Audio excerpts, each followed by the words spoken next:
আসসালামু আলাইকুম। সবাই কেমন আছেন? আশা করি সবাই ভালো আছেন। আজ আপনাদের জন্য নিয়ে এসেছি গল্পের অন্তিম পর্ব। আশা করি গল্পটি আপনাদের ভালো লাগবে। তাহলে চলুন শুরু করা যাক।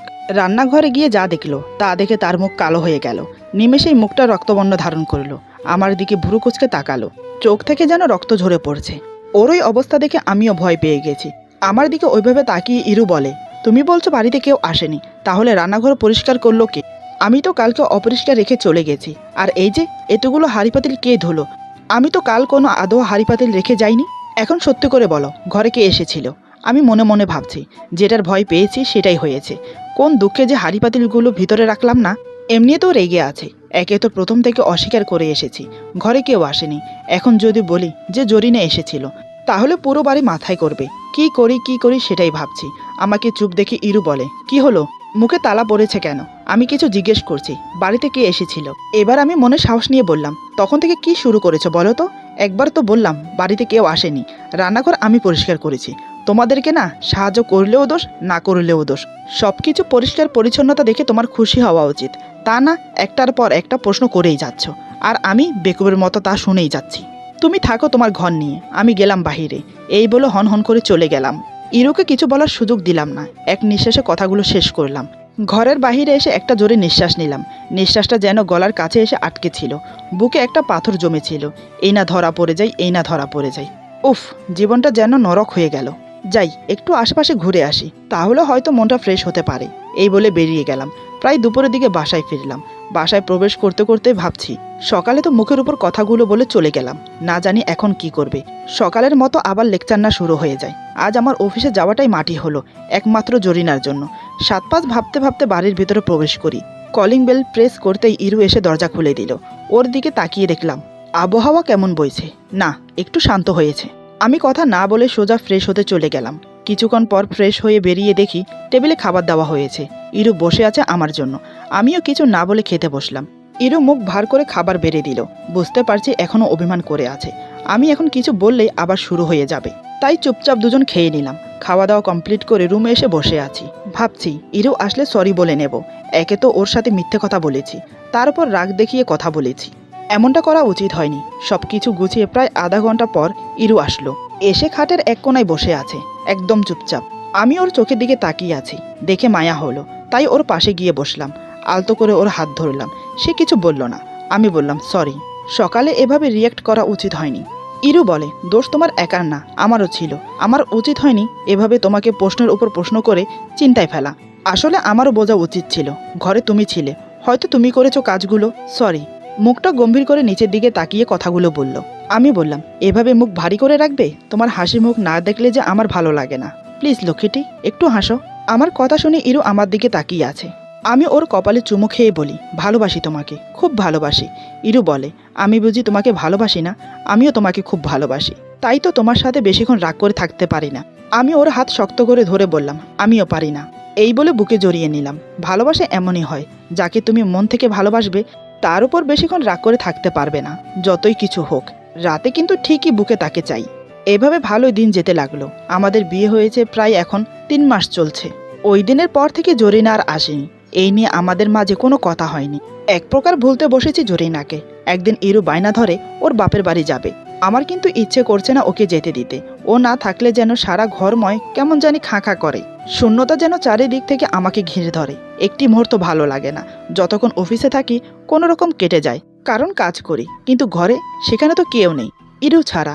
মা বাবা থাকলে এক কথা ছিল, কিন্তু তারাও তো গ্রামের বাড়িতে। মেয়েটা এমনভাবে বায়না করছে, নাও করতে পারছি না। মনের কষ্ট চেপে রেখে অনুমতি দিলাম যাওয়ার জন্য। সেও মনের খুশিতে ব্যাগ গুছিয়ে বেরিয়ে পড়ল। বেরিয়ে পড়েছে বলতে আমি পৌঁছে দিয়ে এসেছি। আমার শাশুড়ি মা অনেক অনুরোধ করলেন থাকার জন্য, কিন্তু এ সময় অফিস থেকে কোনো ছুটি পাবো না, কারণ অফিসে নতুন প্রজেক্ট নিয়ে কাজ শুরু হয়েছে। তাই আমিও বিজি। অনেক কাজের দায়িত্ব আমার মাথার উপর। সবসময় কাজ নিয়ে খুব টেনশনে থাকি। অনেক বড় প্রজেক্ট, কোনোভাবে যেন হাতছাড়া হয়ে না যায়, এসবই চিন্তা করছি বসে বসে অফিসে। আজ অফিসে মিটিং ছিল, তাই অফিস ছুটি হতে হতে প্রায় রাত হলো। রাত এখন 9টা বাজে। তাই আমি বাহির থেকে ডিনার কমপ্লিট করে বাসায় ফিরলাম। ঘরময় অন্ধকার। হাতের পাশেই সুইচ ছিল, অন করতে লাইটগুলো জ্বলে ওঠে। আমি ব্যাগটা সোফায় রেখে রুমের দিকে গেলাম। দরজার পাশে সুইচ ছিল, অন করে রুমে প্রবেশ করলাম, কিন্তু বিছানার দিকে চোখ যায়নি। আমি পকেট থেকে মোবাইলটা বের করে রেখে হাতের ঘড়িটা খুলে রাখলাম। ওয়াশরুমে যাব ফ্রেশ হতে, ঠিক তখনই চোখ পড়ল খাটের উপর। খাটের উপরে হঠাৎ কাউকে দেখতে পেয়ে ভয় পেয়ে উঠলাম। এত বড় ঘুমটা দিয়ে কে বসে আছে খাটের উপরে? একটা মেয়ে। কিন্তু আমার জানা মতে বাড়িতে তো কেউ ছিল না। ইরু তো তার বাবার বাড়ি, তাহলে ঘরে কে এলো? আমি মনে ভয় রেখে আমতা আমতা করে বললাম, কে কে আপনি? আমার বেডরুমে কি করছেন? বিছানায় বসে থাকা আগন্তুক নিশ্চুপ, কোনো কথা বলছে না। মনে মনে ভাবছি, ইরু নয় তো, আমার সাথে মজা করছে। আমি আবার জিজ্ঞেস করলাম, ইরু তুমি আমার সাথে মজা করছো? এইবার আগন্তুক কথা বলল, আমনে দেখি মানুষ চিনেন না, মুই জরি না। এই কথা শুনে আমার মাথায় হাত। এতদিন রান্নাঘর পর্যন্ত ছিল, তেমন অসুবিধা হয়নি। এখন সোজাসুজি আমার বেডরুমে, তাও আমার বিছানায়। আমার রাগ আমি আর কন্ট্রোল করতে পারলাম না। চেঁচিয়ে বললাম, আপনার সাহস কি করে হয় আমার বেডরুমে আসার, তাও আবার আমার বিছানায়? আমার স্ত্রী জানতে পারলে কি হবে জানেন? দেখুন, ভালো ভালো বলছি, বেরিয়ে যান। আর কখনো এমুখও হবেন না, বেরিয়ে যান বলছি। জরিনা বলে, আমনে এমন হইরা কন কেরে? মই তো আমনের লাগিয়া আইছি। আমি বললাম, আমার জন্য মানে? আমি তোমাকে ডেকেছি নাকি? তোমার মতলব কি বলো তো? কেন আমার পিছনে পড়ে আছো? কেন বুঝতে পারছো না? আমার বিয়ে হয়ে গেছে, আমার স্ত্রী আছে, আমি তাকে বড্ড ভালোবাসি, সে আমাকে অনেক বিশ্বাস করে। কেন চাইছো আমাদের মাঝে অশান্তি সৃষ্টি করতে? কি পাবে তুমি তাতে? জরিনা বলে, আমনে রে। আমি অবাক হয়ে বললাম, আমাকে মানে? আমি কি বাচ্চার হাতের মোয়া নাকি যে চাইলে পাবে? দেখো, সম্মান দিয়ে বলছি, বেরিয়ে যাও। জরিনা বলে, ক্যাঙ্গো সাপ, আইজ রাইতে আমনে মোর লগে থাহেন। ভাবি সাপ তো বাসায় নাই, হিস্সু জানবো না। আমি বললাম, হাই হাই, কি বলে? আপনি আমার মা, আমি আপনার পা ধরছি, আপনি চলে যান। জরিনা বলে, আহারে, আমনে নাহি পুরুষ মানু? সমস্যা কোন হানে? মই কালা? লাইট বন্ধ হরলে কালা দলা বেবাক হমান না? আমি বললাম, আপনি থাকুন, আমি যাই। এই বলে পা বাড়াতে যাব, তার আগে জরিনা গিয়ে ভেতর থেকে তালা দিয়ে চাবি নিয়ে গেল। আমি বললাম, আপনি এমন করতে পারেন না, আমার সম্মান নিয়ে আপনি ছিনিমিনি খেলতে পারেন না।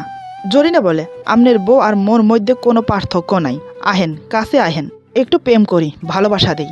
ধীরে ধীরে এগিয়ে আসছে জরিনা। আমি বাইন মাছের মতো দেয়ালের সাথে লেপটে মোড়াচ্ছি। জরিনা যেই ধরতে আসলো, আমি দৌড়ে ওয়াশরুমে ঢুকে গেলাম। বাহির থেকে ডাকছে জরিনা, কিন্তু দরজা খুললাম না আমি। মোবাইলটাও টেবিলের উপর রেখে চলে এসেছি। ইস, মোবাইলটা থাকলে অন্তত ইরুকে ফোন করতে পারতাম। কিন্তু এখন কি করব? এই মেয়ে তো কোনোভাবে ঘর থেকে বের হবে না। তাহলে কি সারা রাত আমাকে ওয়াশরুমে থাকতে হবে? হে আল্লাহ, আমার কপালে কি এই লেখা ছিল? সত্যিই আমাকে সারা রাত ওয়াশরুমে থাকতে হলো, একটা কাজের মেয়ের ভয়ে। ভয় বলতে যা বোঝায় তা কিন্তু নয়। আসলে আমি মেয়েদেরকে সম্মান করি, বিনা দোষে বিনা কারণে আমার উপর কোনো দোষ না আসে, তাই আর কি। আমার ভয় ইরুকে নিয়ে। ভয়ে ভয়ে সকালে দরজা খুলে বেরোতেই দেখি ইরু বিছানায় ঘুমোচ্ছে। একবার ভাবলাম জরিনাই হয়তো ইরুর পোশাক পরে আছে। তারপর ভালো করে দেখে বুঝলাম এটা ইরু। আমি ইরুকে ডাকলাম, ইরু, ও ইরু, ওঠো না। ইরু ঘুম ঘুম চোখে বলে, আমি বললাম, ওঠো, জরিনা কোথায়? ইরু ধরপড় করে উঠে বলে, সকাল সকাল জরিনাকে খুঁজছো কেন? আমি বললাম, মানে কাল রাতে। ইরু বলে, কাল রাতে কি বলো? আমি সব খুলে বললাম। ইরু বলে, আমি তোমাকে বিশ্বাস করি না। শেষ পর্যন্ত তুমি ওই কাজের মেয়েটার সাথে রাত কাটালে, এও আমার কপালে লেখা ছিল। আমি বললাম, শোনা বউ, বিশ্বাস করো, আমি কিছু করিনি। আমি সারা রাত বাথরুমে ছিলাম বউ। আমি আমার ইজ্জত সতীত্ব রক্ষা করেছি, আমার সতীত্ব কেউ নিতে পারেনি। আমার থেকে মুখ ঘুরিয়ে বসে রইল ইরু। আমি বললাম, বউ, তোমার পায়ে পড়ি। বলে পা ধরতে যেতেই ইরু বলে, আরে আরে, কি করছো? আসলে আমার ক্ষমা চাওয়া উচিত। আমি জানি তুমি অন্য মেয়েতে আসক্ত নও। আমি তো তোমার সাথে মজা করেছিলাম, তবে তুমি এতটা ভালো সেটা জানতাম না, এখন জানলাম। আসলে জরিনা আর কেউ নয়, আমি জরিনা সেজেছিলাম, ক্ষমা করো প্লিজ। এই কথা শোনার সাথে সাথে আমার মাথায় রক্ত উঠে গেল। নিজেকে আর কন্ট্রোল করতে পারলাম না। ঠাস ঠাস করে দুটো থাপ্পড় মেরে দিলাম, আর কিছু বললাম না। উঠে ফ্রেশ হয়ে অফিসে চলে গেলাম। নাস্তা পর্যন্ত করিনি। আমাকে এতটা বোকা বানানো, আমার প্রতি এতটা অবিশ্বাস। বিয়ের আগে করেছে না হয় সেটা মেনেছি, কারণ আমি বিয়ে করতে চাইছি না, তাই আমাকে প্যারা দিয়ে বিয়ে করতে বাধ্য করলো। কিন্তু বিয়ের পর অন্তত সত্যিটা বলতে পারতো, সেটা না করে আবার আমাকে বোকা বানাচ্ছে। সব কিছু ঠিক ছিল, কিন্তু কাল রাতে লিমিট ক্রস করে ফেলেছে। সারাদিন অফিসে কাজ করে ক্লান্ত ছিলাম আমি। মজা করছে, তাতে কোনো সমস্যা নেই, কিন্তু আমাকে সারা রাত ওয়াশরুমে রাখা, এটা কি উচিত ছিল? আমাকে ওয়াশরুমে রেখে সে নিশ্চিন্তায় ঘুমোচ্ছে। একটিবার ভাবলো না আমারও রাতে ঘুমানোর প্রয়োজন, আমি যে খুব ক্লান্ত। আর ও যখন আমাকে এতটাই অবিশ্বাস করে, তাহলে আরও আগে ছেড়ে দিল না কেন? বিয়ে করার কি প্রয়োজন ছিল? ভালোবাসি বলে সকল অন্যায় মেনে নেওয়া যায় না, আর ভালোবাসি বলে সব কিছু সহ করা যায় না। এসব ভাবছি অফিসে বসে বসে, আর এদিকে আমার ফোন রিং হয়ে যাচ্ছে। ইরু ফোন করছে, আমি রিসিভ করছি না। সকালে আসার আগে অনেকবার পিছু ঘুরে ঘুরে ক্ষমা চেয়েছে, কিন্তু আমি মুখে একটা শব্দও করিনি, কারণ খুব রেগেছিলাম আমি। তখন মুখ থেকে কি থেকে না কি বের হয়ে যায়, তাই চুপ ছিলাম। থাপ্পড়গুলো খুব জোরে লেগেছে। দুই গাল লাল হয়ে গেছে। সে আজ বুঝতে পেরেছে এতটা বাড়াবাড়ি করা উচিত হয়নি। সব কিছুরই একটা সীমাবদ্ধ আছে, সেটা ক্রস হয়ে গেলে তখন আর মেনে নেওয়া যায় না। এসব আটপাশ ভাবতে ভাবতে সন্ধ্যা হয়ে গেল। এখন বাসায় ফেরার পালা। ইচ্ছে করছে না ইরুর মুখোমুখি হতে। এখনও আমি ওর উপর রেগে আছি। মেয়েটা আমাকে কি ভাবে? আমি অন্য 8-10টা ছেলেদের মতো খারাপ? 8 বছর পর্যন্ত প্রেম করেও কি আমাকে চিনতে পারেনি, যার জন্য এই পথ বেছে নিল? এইসব ভাবতে ভাবতে বাসায় চলে এলাম। কলিং বেল বাজানোর সাথে সাথে ইরু দরজা খুলে আমার পায়ে লুটিয়ে পড়ে। তারপর কান্নায় ভেঙে পড়ে বলে, আমার ভুল হয়ে গেছে, প্লিজ আমাকে ক্ষমা করে দাও। আমি আর কখনো এমন করব না। কয়েক মিনিটের জন্য ভেবাচাকা খেয়ে গেলাম। চুপ করে দাঁড়িয়ে ওর দিকে তাকিয়ে রইলাম। আমি বললাম, ঠিক আছে ওঠো। ইরু বলে, আমি উঠব না যতক্ষণ পর্যন্ত না তুমি আমাকে ক্ষমা করবে। এ তো মহাজালায় পড়লাম। আমি বললাম, কিসের জন্য ক্ষমা চাইছো? তুমি আমাকে অবিশ্বাস করো, তাই তুমি এসব করেছো। এখন ক্ষমা চাওয়ার কি আছে? ইচ্ছে হলে আরও করতে পারো, না করব না আমি। আমার কথা শুনে ইরু আরও জোরে কান্না শুরু করে দেয়। সে বলে, আমি আর এমন করব না, আমার ভুল হয়েছে, এবারের মতো মাফ করে দাও। আমি বললাম, এভাবে পা ধরে থেকে কোনো লাভ নেই, ওঠো ভিতরে চলো, শান্ত হয়ে বসো, কথা বলছি। এই কথা শুনে ইরু উঠে দাঁড়ালো। আমি কিছু না বলে সাইড কাটিয়ে চলে গেলাম। ইরু বসে আছে ড্রয়িং রুমে। আমি ফ্রেশ হয়ে ওর পাশে গিয়ে বসলাম। কিছুক্ষণ ওর দিকে তাকিয়ে রইলাম। মেয়েটা মনে হয় সকাল থেকে কান্না করেছে। চোখ মুখ ফুলে অন্যরকম দেখাচ্ছে। এ কি আমার হিরো না অন্য কেউ, চেনাই যাচ্ছে না। এখনও নিচের দিকে তাকিয়ে তাকিয়ে কান্না করছে। আমি বললাম, কোন নামে সম্বোধন করব তোমাকে, ইরু নাকি জরিনা? কোন নামে ডাকলে তুমি খুশি হবে? ইরু বলে, কেন এমন করছো? সরি বললাম তো। আমি বললাম, সরি বললেই কি সব শেষ হয়ে যায়? বিয়ের আগে এমন প্যারা দিয়েছো, বাধ্য হয়েছি তোমাকে বিয়ে করতে। আর আমি কি পালিয়ে যাচ্ছিলাম তোমাকে বিয়ে না করে? বিয়ের পরেও যদি তুমি আমাকে বলতে তারপরও মেনে নিতাম, কিচ্ছু বলতাম না। বিয়ের পরেও একবার করেছো, তখনও যদি বলতে তাও আমি কিছু মনে করতাম না। কিন্তু কাল রাতে যা করেছো তা কি ঠিক করেছো? তুমি কি আমার চরিত্রের পরীক্ষা নিচ্ছিলে? 8 বছর প্রেম করেছি তোমার সাথে, কখনো কি তোমার কথার অবাধ্য হয়েছি? শুধু হাত ধরতে আর কিস করতে দিয়েছো, তাও শুধু কপালে। এর চেয়ে বেশি কোনো কিছুর আবদার করেছি কখনো? কখনো তোমাকে ছেড়ে যাওয়ার কথা বলেছি? না তোমাকে ছেড়ে কোনো মেয়ের সাথে কথা বলেছি? তুমি আমাকে এতটাই অবিশ্বাস করো, তুমি ভাবলে কি করে তোমাকে ছাড়া আমি অন্য কাউকে নিয়ে ভাববো? ইরু, ভালোবাসি তোমাকে আমি তোমাকে অন্ধের মতো বিশ্বাস করি। আর তুমি কি না আমাকে? কি বলবো তোমাকে বলো? সকালে অফিসে যাই, সন্ধ্যা 7টায় ফিরে আসি। ওখানে রেস্টের কোনো সুযোগ নেই। একটানা সকাল থেকে রাত পর্যন্ত বসে কাজ করতে হয়। তুমি জানো আমার নিউ প্রজেক্টের কাজ শুরু হয়েছে। আমি খুব টেনশনে আছি, খুব কাজের চাপ আমার মাথায়। তুমি কাল সারা রাত আমাকে ওয়াশরুমে রেখেছো, এর পরেও বলছো তোমাকে ক্ষমা করতে? ইরু কোনো কথা বলছে না, শুধু কেঁদেই যাচ্ছে। এত চোখের পানি কোত্থেকে যে আসছে কে জানে। আমি বললাম, এভাবে কেঁদে যাবে না আমার প্রশ্নের উত্তর দেবে? দেখো, কান্না করলে কিন্তু কিছুই সমাধান হবে না। অন্তত আমার মনে হয় কথা বলে সমাধান হতে পারে। ইরু বলে, কি বলবো? আমি বললাম, এটাও কি আমাকে শিখিয়ে দিতে হবে? তুমি কি বলবে? ইরু বলে, এভাবে শাসাচ্ছ কেন আমাকে? আমি না হয় একটু ভুল করেই ফেলেছি, তাই বলে এমন করতে হয়? আমার কি কোনো অধিকার নেই তোমার সাথে মজা করার? আমি বললাম, আছে, অবশ্যই আছে। তাই বলে তুমি আমার চরিত্র নিয়ে মজা করতে পারো না। তুমি আমাকে এটা বোঝাতে চাইছিলে তুমি আমাকে বিশ্বাস করো না, তাই তুমি আমার সাথে এমনটা করেছো। ইরু বলে, বিশ্বাস করি আমি তোমাকে। আমি বললাম, তাহলে এমনটা করলে কেন? ইরু বলে, বারে, আমার স্বামীটা কতটা চরিত্রবান, কতটা বিশ্বাসীও সেটা আমি দেখবো না? আমি বললাম, তাই বলে সারা রাত ওয়াশরুমে রেখে? ইরু বলে, তুমি ওয়াশরুমে ঢুকে লক করে দেবে কে জানে, তুমি তো এটাও করতে পারতে, আমার ঘুমটা সরিয়ে আমাকে দেখতে। আমি বললাম, আমি কেন অন্যজনের ঘুমটা সরাবো? যখন আমি ওয়াশরুমে চলে গেছি তখন তুমি আমার সাথে কথা বলতে পারতে বেরিয়ে এসো। আমি ইরু। ইরু বলে, হয়েছে তো, আর কতক্ষণ ধরে আমাকে বকবে? এবারের মতো কি মাফ করা যায় না?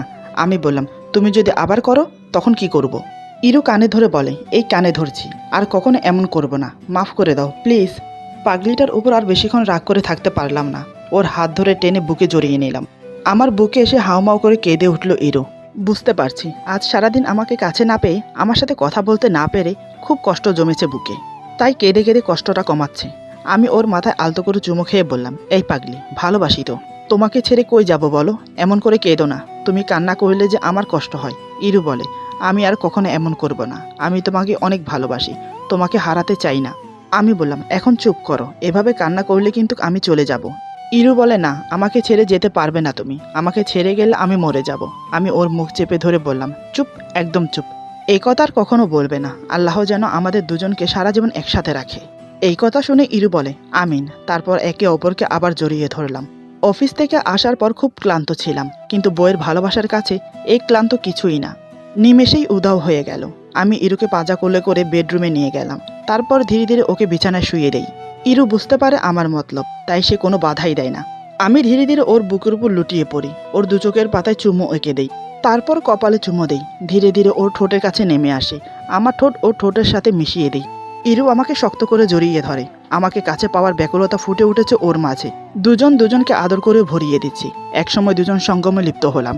স্বামী স্ত্রীর ভালোবাসা একেই বলে, ঝগড়া করে বেশিক্ষণ থাকা যায় না। একটুখানি ঝগড়া, একটুখানি ভালোবাসা, একটুখানি রাগ অভিমান, একটুখানি চাওয়া পাওয়া, একটুখানি স্বপ্ন আসা, একটুখানি আদর মহাব্বত, এই নিয়ে মানুষের জীবন সংসার। এক সময় দুজন শরীরের চাহিদা মিটে ক্লান্ত হয়ে পড়লাম। ইরু আমার বুকে মাথা রেখে শুয়ে আছে, আমাকে জড়িয়ে ধরে। আমি ওর মাথায় চুমো খেয়ে মাথায় হাত বুলিয়ে দিচ্ছি। ইরু বলে, তুমি আমাকে ক্ষমা করেছো তো? আমি বললাম, ক্ষমা না করে উপায় আছে, ভালোবাসি যে তোমাকে। কিন্তু ইরু বলে, কিন্তু কি বলো, চুপ হয়ে গেলে কেন? আমি বললাম, আমি বিশ্বাস করতে পারছি না তুমি আমাকে এতদিন জ্বালিয়েছ। ইরু বলে, কি হর মোহন, আপনি তো বিয়ে হতে চান নাই। আমি বললাম, তুমি আমাকে এমন বোকা বানাতে পারলে? ইরু বলে, বইয়ের কাছেই তো হয়েছ। আমি বললাম, আমার টাকা ফেরত দাও। ইরু বলে, কিসের টাকা? আমি বললাম, এতদিন আমার থেকে 3,000 করে টাকা নিয়েছ, সেই টাকা। আর কি কি চুরি করেছে সেটা বলো। ইরু বলে, চুন্নিটাই তো তোমার কাছে ধরা দিয়েছে, আর কি চাই বলো?